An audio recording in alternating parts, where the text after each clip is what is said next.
Mari belajar dari Italia. Apa yang sebenarnya terjadi di Italia? Apa yang bisa kita jadikan contoh agar tidak terjadi di Indonesia? Kreatif konten ini berasal dari artikel warga Italia, dipersingkat dan dilengkapi data agar lebih mudah dipahami. Tahap 1. Kasus pertama diumumkan. Itu cuma flu. Apa pentingnya pakai masker? Orang-orang ini cuma lebay. Saya kan sehat, gak bakal ketularan. Gak usah panik lah. Tahap 2. Jumlah positif COVID-19 mulai naik signifikan. Cuma beberapa yang kena. Yang meninggal pun hanya orang-orang tua saja yang memang udah punya penyakit. Hidup seperti biasa aja lah. Pacaran, nongkrong bareng temen, jalan-jalan ke mall, tetap lanjut. Tahap ketiga. Jumlah kasus meningkat dengan cepat, berlipat ganda dalam 1 hari. Tingkat kematian pun bertambah. 7 Maret, lebih dari 5.000 kasus positif COVID-19. Zona merah diberlakukan di Italia. Wilayah yang dikarantina hampir 25% dari luas Italia. Sekolah dan universitas tutup, tapi tempat kerja, bar, dan restoran masih buka. Sementara itu, 75% wilayah lain masih menganggap enteng COVID-19.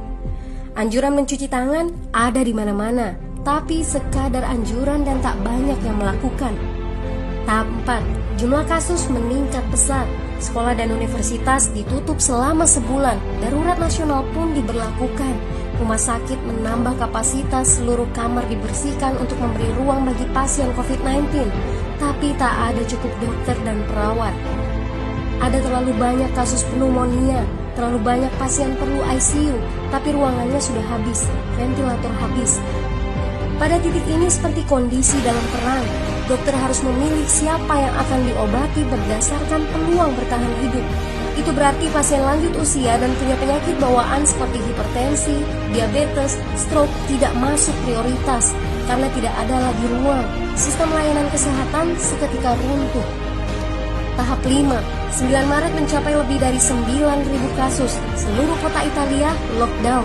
Orang-orang bisa pergi hanya untuk keperluan darurat dan dalam pengawasan ketat. Semua bisnis masih dibuka karena jika tidak, ekonomi akan runtuh. Itu kebijakan pemerintah. Mulai ada ketakutan, orang-orang mulai memakai masker dan sarung tangan. Tapi tetap saja, ada anak-anak yang merasa jagoan, masih ingin uji nyali. Pergi ke restoran rame-rame, hangout bareng, minum-minum dan lain sebagainya. Tahap 6. 2 hari kemudian pemerintah Italia berubah pikiran. Semua bisnis harus tutup.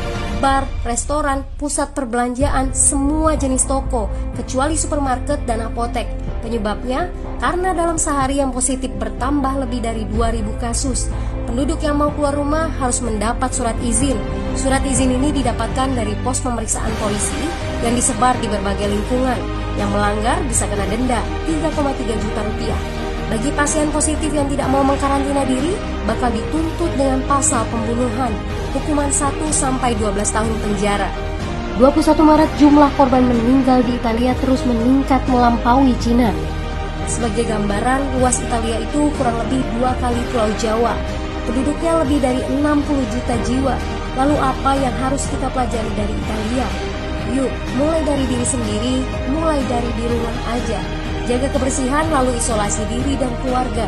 Tidak keluar rumah kecuali sangat penting.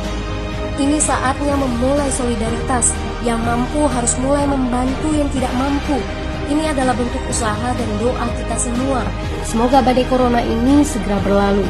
Mari memulai kekompakan dengan membagikan informasi ini.